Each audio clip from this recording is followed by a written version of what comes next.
Huu ni ushuhuda wa vyumba 351 vya kuzimu. Na hii ni sehemu ya 13.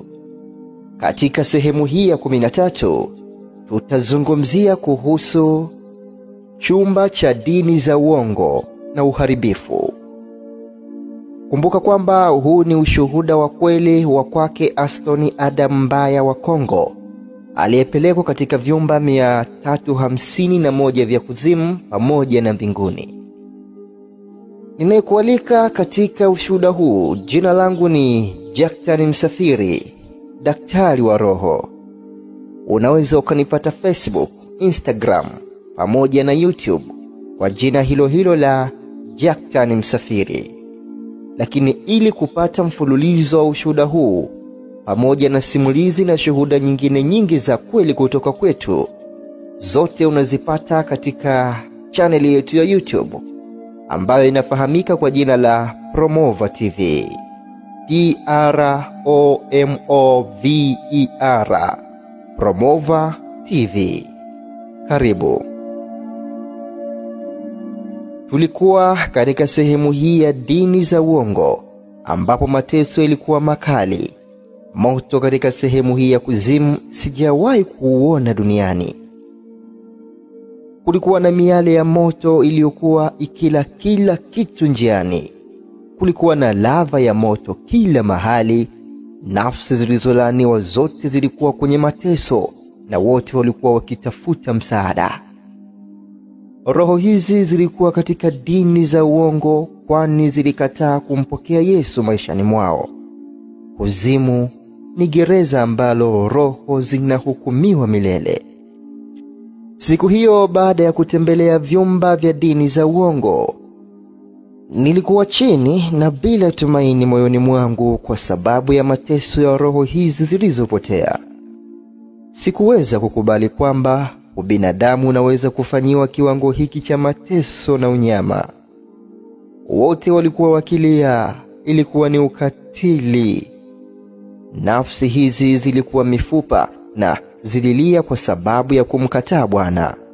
Hakukuwa na amani, hakukuwa na kupumzika, hakukuwa na uzuri mahali hapa. Ilikuwa ni kusaga tu meno na kilio. Kwa upande mmoja, watu waliteswa na pepo. Kwa upande mwingine, watu waliteswa na moto wa kuzimu ambao ulikuwa mkubwa sana. Kulikuwa na maumivu yasiyoweza kuvumilika. Watu hawawezi kuvumilia mateso haya. Kile ninachojaribu kukuambia, ndugu yangu, sio maneno matupu, lakini ni ukweli. Nafsi hizi zote katika sehemu hii ziliamini dini za uongo na zilimkataa Yesu. Walipoanguka mahali hapa, waligundua kwamba walikuwa wamekosea, lakini ilikuwa wamechelewa sana. Walikuwa wakilia kwa mateso yasiyovumilika. Tulipokuwa tukitoka kwenye chumba hiki cha kuzimu, nilisikia roho hizi zikijuta. Mmoja wao alikuwa akisema, kwa nini sijachukua fursa ya kumwamini Yesu Kristo nilipokuwa duniani? Kwa nini sikuamini Biblia kuwa neno la Mungu la pekee? Lakini ilikuwa imekwisha chelewa kwa roho hizi. Niliwaona viongozi wa dini za uongo wakimwambia Bwana, sasa tunakuamini Bwana, kwa kuwa wewe pekee ndiye Mungu. Njoo tusaidie kutoka mahali hapa. Yesu aliwaambia, wewe ni Mungu duniani na watu wanakutazama wewe kama Mungu. Sasa unaweza kujiokoa. Viongozi hawa walisema, kuna Mungu mmoja tu, muumba wa ulimwengu, ni wewe. Tunakukubali leo, tafadhali tuokoe. Utuokoe kutoka mahali hapa. Yesu aliendelea kusema, umechelewa, umechelewa, imekwisha chelewa. Nikasema, Bwana, zihurumie roho hizi. Bwana alisema, nina rehema kwa roho hizi, lakini watu katika upumbavu wao hawataki kutembea katika njia yangu. Wakati watu wako duniani walinichukulia kana kwamba siwakilishi chochote, kana kwamba sikuwa na thamani yoyote. Lazima uelewe kwamba baada ya kifo watu watatambua kwamba sikumwaga damu yangu bure kwa ajili ya binadamu. Bwana alisema maneno haya tukiwa ndani ya moto, tukitoka kwenye chumba hiki cha kuzimu. Tulipotoka kwenye chumba hiki, tuliingia kwenye handaki ambalo lilikuwa lina giza. Niliona pepo wakiingia na roho za watu ambazo zilikuwa zimefungwa. Nafsi hizi ziliongozwa kwenye vyumba vyao vya mateso. Walikuwa wakipita na mapepo hawa. Roho hizi zilikuwa zikilia. Ilikuwa katika handaki hili ambapo nilimwona babu yangu kati ya roho hizi zilizofungwa. Nilishtuka kuona babu yangu ambaye alimzaa mama yangu katika eneo hili la kutisha la mateso. Alikuwa miongoni mwa mateka hawa. Aliponiona aliniita kwa jina langu. Alisema, Aston, unafanya nini hapa? Haupaswi kuwa hapa, rudi nyumbani. Ilikuwa mara yangu ya kwanza mtu kunitambua kuzimu. Nilikuwa na wasiwasi. Nikasema, Bwana, huyu ndiye babu yangu? Niliona kwamba alisukumwa na kuburuzwa na mapepo. Haikuvumilika. Nilitamani kumfuata ili kujaribu kumsaidia, lakini nuru ya Bwana ilinizuia kusonga. Bwana akasema, kaa nami, kwa maana uko chini ya ulinzi wangu. Umechelewa sana kwa ajili ya babu yako. Alichagua kuishi kwa njia yake, matendo yake yanamfuata. Nikasema, Bwana, kwa nini umenionyesha mtu wa familia yangu? Bwana akajibu, nimefanya hivyo ili mjue kwamba hukumu baada ya kifo ni kali kwa kila mtu. Nikasema, Bwana, hapa ndipo ziara hizi lazima zikomee. Sitaki kuona mambo haya tena. Bwana akasema, utaendelea na utume huu. Nilikuwa natokwa machozi kuona jinsi pepo walikuwa wakimsukuma babu yangu. Nilipoanza kutoa ushuhuda, nilificha maelezo haya kwa siri. Lakini baada ya muda, nilikuja kuelewa kwamba familia ya kweli ni watoto wa Mungu ambao husikia neno la Bwana.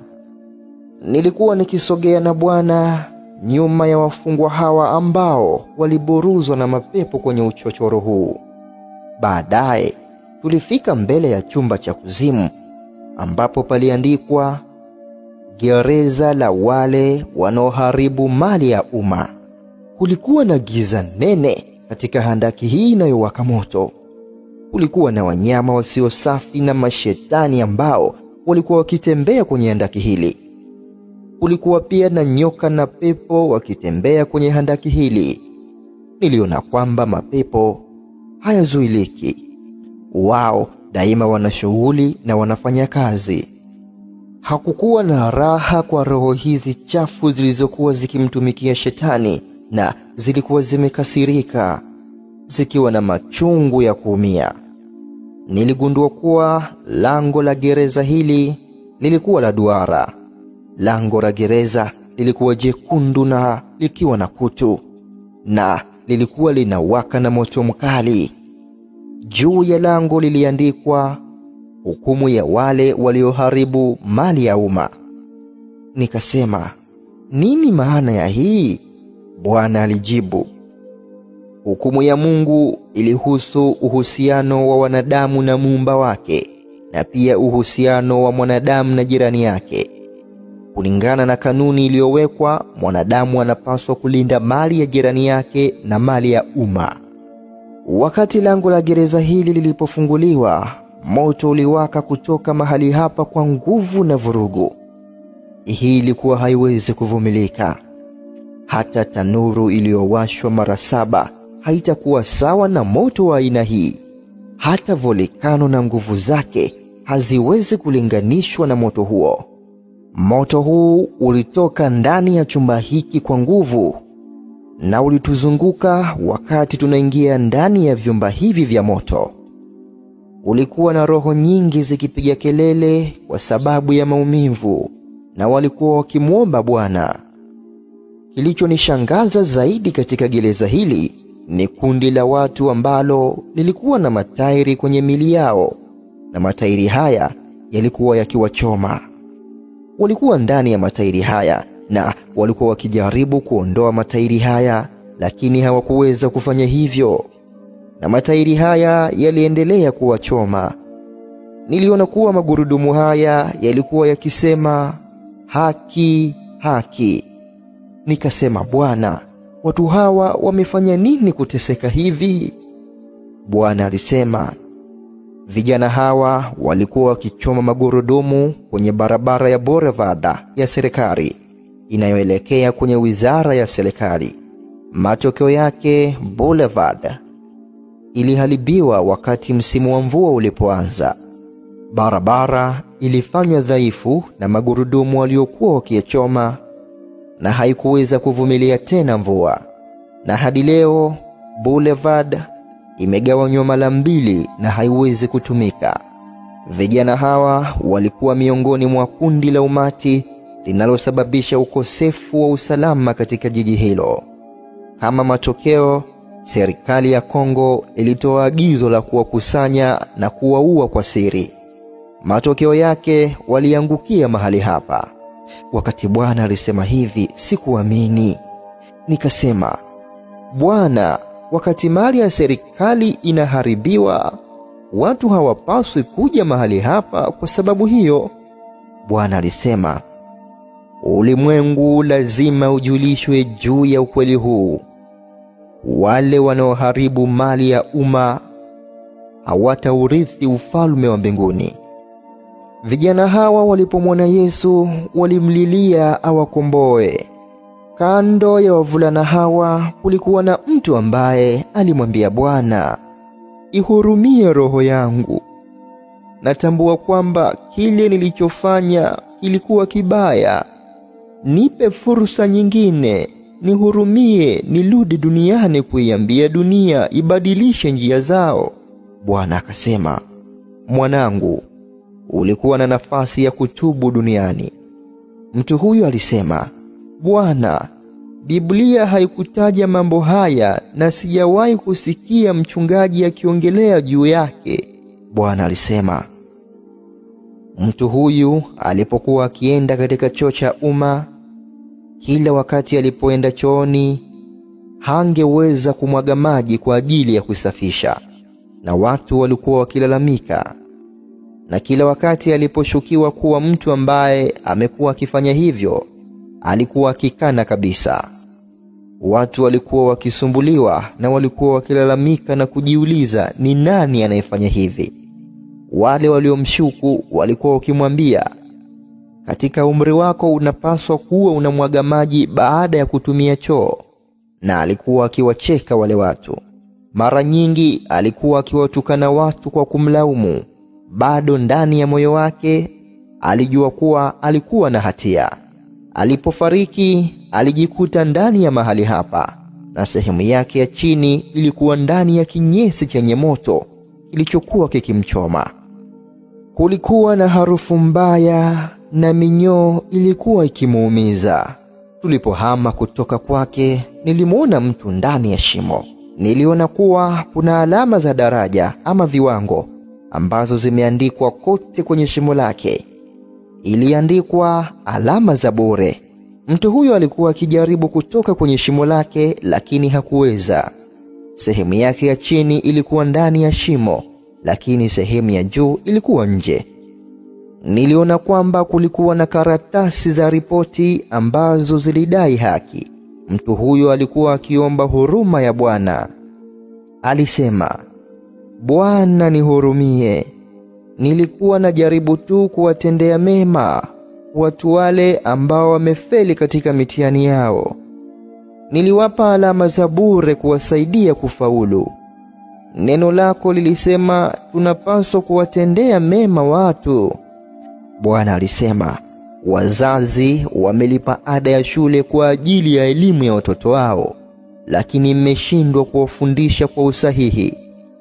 Matokeo yake hawawezi kufaulu mitihani yao peke yao. Wanafaulu kwenye mitihani yao, lakini unawapa alama za bure ambazo hawastahili. Kama matokeo, una vijana wenye alama nzuri lakini vichwa vitupu. Hukumu yako imeamuliwa, tayari umechelewa sana. Mtu huyo akasema, Bwana, neno lako linasema tunapaswa kufanya mema. Bwana alisema, elimu ni takatifu na maarifa ni ya thamani. Mtu huyu aliendelea kusema, niliwasaidia watoto hawa. Bwana alisema, wajibu wako ulikuwa kuwaelekeza watu wasipate alama za bure. Umeharibu elimu ya watoto. Walihama kutoka darasa moja kwenda lingine, lakini hawakustahili. Kwenye shimo lake kulikuwa na matokeo, ripoti na daftari ambazo zilikuwa zinadai haki. Namna hiyo, tutaishia hapo kwa sasa. Tafadhali usikose katika sehemu inayofuata. Katika sehemu inayofuata, tutaangazia kuhusu miji 47,000 peponi. Na kwa kuwa tumewahi kuangazia kuhusu miji hii, na sasa tutagusia mji wa rehema. Tafadhali usikose kuungana nasi. Kumbuka, huu ni ushuhuda wa kweli wa vyumba 351 vya kuzimu. Ni ushuhuda kutoka kwake Astoni Adam Mbaya wa Kongo, ambaye alipelekwa katika vyumba 351 vya kuzimu na kushuhudia mambo mengi ya kustajabisha. Mimi mwandaaji na msimuliaji wako katika ushuhuda huu, jina langu ni Jacktan Msafiri, daktari wa masuala ya kiroho. Napatikana Facebook, Instagram pamoja na YouTube kwa jina hilo hilo la Jacktan Msafiri. Lakini pia unaweza ukapata mwendelezo mfululizo na shuhuda na simulizi nyingine nyingi za kweli kutoka kwetu kupitia katika chaneli yetu kuu ya YouTube ambayo inafahamika kwa jina la Promova TV. Promover, Promova TV. Lakini pia unapopata ushuhuda wowote kutoka kwetu, kumbuka kusambaza kadri uwezavyo. Hakika utabarikiwa. Lakini kama una maswali, una maoni, una mapendekezo, ama pengine unahitaji msaada wa kiroho, tafadhali wasiliana nasi katika namba hizi. Lakini pia katika namba hizi za simu unaweza ukazitumia iwapo ungependa kuchangia pesa yako ili kuwezesha kipindi hiki. Namba za simu ni hizi: 0784 074 462. Namba nyingine ni 0766 29 43 35. Kiunganishi yani country code ni kujumlisha 255 plus 255 Tanzania. Asante sana kwa kufuatilia na tukutane katika sehemu inayofuata.